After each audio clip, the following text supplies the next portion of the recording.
खबरों में आगे बढ़ेंगे। सीएम पुष्कर सिंह धामी ने हिमाचल चुनाव में भाजपा प्रत्याशियों के पक्ष में चुनाव प्रचार किया। जनसंपर्क अभियान के तहत सीएम धामी ने शिमला में जनसंपर्क अभियान चलाया है।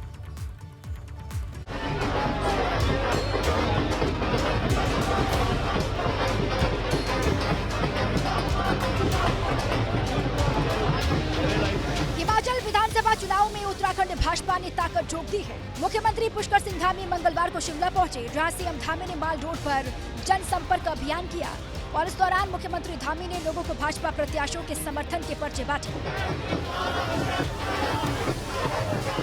हिमाचल की सीमाएं उत्तराखंड से लगी हुई हैं। दोनों पहाड़ी प्रदेश हैं और इसलिए यहाँ की संस्कृति और रीति रिवाज भी एक जैसे ही हैं। पहाड़ के नेता जब हिमाचल में चुनाव प्रचार करते हैं तो लोगों पर उनका गहरा प्रभाव पड़ता है और यही वजह है कि सीएम पुष्कर सिंह धामी को स्टार प्रचारक के तौर पर चुनावी मैदान में उतारा गया है।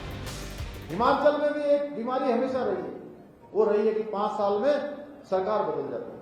इसलिए इस बार हिमाचल के लोग किसी भी कीमत पर यह गलती नहीं करेंगे। अनेकों कार्य जो आज मोदी जी के नेतृत्व में प्रारंभ हुए, उन सबको अगर धरातल पर उतारना है, उसको तेज गति देनी है, विकास को अगर पंख लगाने हैं, उसको एक उड़ान देनी है, एक गति हिमाचल को देनी है, एक प्रगति का मार्ग खोलना है, एक उन्नति का मार्ग खोलना है, तो इस बार यहाँ रिवाज बदलना है।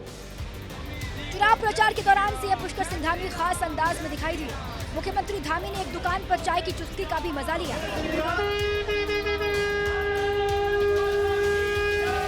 मुख्यमंत्री धामी ने चाय की चुस्की के साथ चुनावी कैंपेन पर चर्चा की।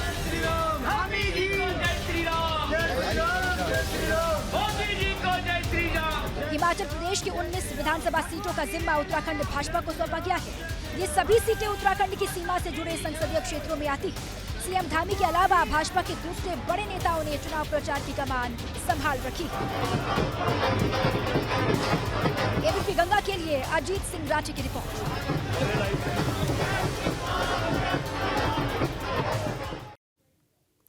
चलिए आगे बढ़ेंगे तो मसूरी नगर पालिका की मनमानी को लेकर सवाल उठ रहे हैं। जिस जगह पार्किंग बननी थी उसी जगह पर इमारत तैयार की जा रही है और इस इमारत में भूकंप की वजह से दरार तक आ चुकी है। बावजूद इसके प्रशासन इस पर कोई एक्शन नहीं ले रहा है।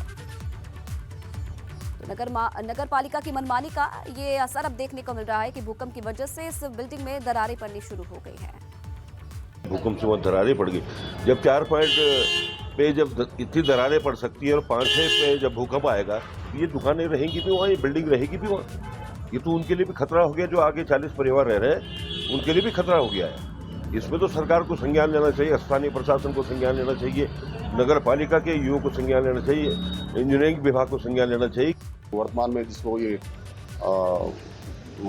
अपार्टमेंट कर रहे हैं, 1 रूम अपार्टमेंट, वो पूर्व में जो है इसकी डीपीआर जो है पार्किंग के लिए बनी थी। अब ये पार्किंग से कैसे जो है आवासीय भवन में तब्दील होगी, ये भी एक विषय है। लेकिन जिसकी सॉइल टेस्टिंग फेल हो गई थी और उस समय के उसके बाद भी जो बोर्ड आया था उसके 5 साल तक उसमें काम नहीं हुआ। एकाएक जो है इनके द्वारा किसी प्राइवेट एजेंसी से जो है उसकी टेस्टिंग कराई गई और उसको पास बताया गया। अनेकों बार जो है प्रशासन के संज्ञान में है, एसडीएम साहब के संज्ञान में है, डीएम साहब के संज्ञान में है, सबके संज्ञान में मामला है कि यहाँ पर जो सेफ्टी प्रिकॉशन है वो नहीं है। ये कभी भी जो है जनता की और जन की और वो जो है।